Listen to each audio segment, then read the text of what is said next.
Hello everyone, and welcome to the Revo HQ, where we talk about all things REVOMON. I'm Captain KO, and I'll be your host on this journey towards becoming a REVOMON master. So you're playing REVOMON, and you see all those cool rares and maybe even legendaries, and wondering how do I get my hands on one of those? Today I will go over the most effective strategies for REVOMON farming and capturing any REVOMON you want, how to maximize your chances of encountering rares and legendaries, and more importantly, the best strategies for capturing them once you do. First, let's go over how spawn rates work. Legendaries spawn at a rate of 1 in 1,000, multiplied by the number of players currently on the map. For example, if you're alone, a legendary spawn rate is 1 in 1,000. If there are 2 people on the map, 1 in 2,000, and so on. While the chances go down as the number of players on the map increases, this can be balanced out when all the players are actively engaged in clearing out REVOMON on the map through capturing, battling, or running. More players on the map means more REVOMON spawning, which in turn increases your chances of encountering shiny, rare, or legendary REVOMON, although it may not be easy with a map full of would-be REVOMON masters. Let's start with speed farming. Speed farming is all about speed. When you speed farm, you are simply engaging with as many REVOMON as you can and immediately running away. This causes the REVOMON to despawn, and every time a REVOMON despawns, a new REVOMON is rolled. Remember, 1 out of every 1,000 spawns is a legendary. This method is the best way to increase your odds of encountering one, but there's one glaring downside to this method, however, especially if you're new to REVOMON.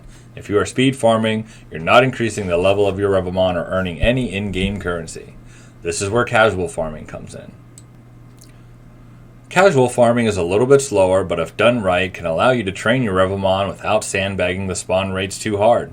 When you are casual farming, you're able to level up your REVOMON team, earn in-game currency to buy orbs you'll need to catch wild REVOMON with, change the movesets, or purchase other in-game items like full restore or poison cure for those more challenging fights. With casual farming, you normally focus on a single REVOMON you can one-shot in battle for experience or to train EVs, which we'll cover more in depth in a future video. You battle that REVOMON every time you encounter it and run from every other REVOMON in between. For instance, on the 4th level, Rainbow Metropolis, Echo Mouse is a favorite to grind, as Echo Mouse gives bonus XP and in-game currency in comparison to every other REVOMON. This allows you to gain experience, in-game currency, all while keeping the spawn rates high by running from every other REVOMON you see on the map. Another way to increase your odds of being the one that encounters that rare or legendary when it spawns is to be able to traverse the map quickly. There are 2 main methods you can use to save time making your rounds while farming: taking advantage of the Reset My Position feature and hidden routes you can find in most maps in the game. Reset My Position teleports you in front of the last portal you used, whether that be the level's entrance or the shop that you last stepped into. You can reset your position by opening your menu and using this button on the bottom left. Using this strategically can cut down on the time it takes you to see the full map, and any rares currently spawned on it. The path I'm running now in Khajiit City Area 3 is a common one. Some maps have hidden routes you can use that allow you to cover more ground quickly. Some of the hidden routes are like this spot on Marquee Island 2, where you can squirrel through the fence here and do the same on the other side, or another one where you can jump the fence here on this spot in Rainbow Metropolis Area 4, in case you see a legendary on the other side and want to get to it. Now let's go over the movesets and strategies that will let you catch REVOMON once you get the opportunity to encounter them. These tips will be geared more towards being ready for legendaries, but works on everything across the board just as effectively. Putting REVOMON to sleep is the safest and best practice when attempting to capture any REVOMON. If it's asleep, it can't do anything to you, and increases your odds of catching it. Moves like Sleep Powder and Hypnosis are almost necessary for any REVOMON master to have on their farming team. Battle endurance, or staying alive, is the next obstacle, as some REVOMON can be stubborn and take over 60 orbs or turns in battle to capture. Healing abilities like Synthesis, Recover, Morning Sun, Roost, Rest can help your REVOMON survive longer, as it takes a beating, allowing you the time you need to capture your prize. Also, maxing out their defense and special defense EVs helps out too. False Swipe is an attack that can never bring a REVOMON below 1 HP. This will allow you to weaken a REVOMON without having to be scared of accidentally defeating it and causing it to despawn. However, using this on legendaries and certain rares is not always best practice, as some REVOMON abilities damage the user, and the REVOMON would defeat itself if it only has 1 HP left.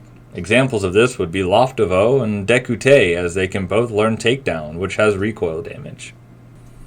Before we go over which REVOMON are currently best suited for our REVOMON's Masters Ultimate Farming team, let me know if these tips and tricks are things that you want to know in the comments below. Like and subscribe, and let's play REVOMON together. In my opinion, the current best farmer in the game is Wintursa. Naturally high defense, a Sunbear can learn Grass Whistle and Synthesis, but that's not what makes it the best. It is the only REVOMON currently that can learn the move Heal Pulse. Heal Pulse allows you to heal your enemy, so if your rare or legendary starts to get low on health, you can heal it back to full and keep attempting to catch it. Dexcyple, arguably the best starter in the game, can learn Sleeping Powder and Synthesis. If you didn't grab him in the beginning as a starter, no worries, you can still catch one in Area 1 during the morning hours or in Area 4 during the morning hours. Next up, we got Moontis. This REVOMON is luckily a common, but is not available to be caught till you reach Area 5. Moontis has high base defense and special defense stats, and can learn Hypnosis and Recover. Bonus, Teach it Safeguard, so it can't get status effects, and this REVOMON can endure almost any onslaught thrown against it. Wyverdant comes next. This REVOMON is a rare spawn in Area 3 that appears during any daytime hours. It can learn Sleep Powder and Ingrain. Ingrain heals you every turn, but makes it so you can't switch out your REVOMON. Lastly, we have Apawan, with the ability Insomnia. Can be caught in the morning in Area 5. Apawan can learn Hypnosis and Rest. Rest normally causes your REVOMON to sleep for 2 turns after being used, but Insomnia prevents the Apawan from staying asleep and will remove the debuff after completely healing itself to full. Only 2 REVOMON can currently learn False Swipe, and they can only be taught it by using a move capsule from the capsule store in Area 5. Velaswift is a common, and can also learn Roost, which gives this REVOMON the ability to heal itself. Tetrapian's next, personal favorite of mine, can be caught in the afternoon time in Area 5. It can learn Rest, but also has another tool I like to use when fighting legendaries, Sand Attack. This ability lowers your opponent's accuracy. Use this 5 times on the beginning of any fight against a legendary, and watch it miss almost every attempt to hit you when it wakes up from being asleep. Now that you know how to make REVOMON spawn more frequently and what tools are available to catch them, I hope you like and subscribe and leave a comment down below about the different tricks and tactics you use when catching REVOMON.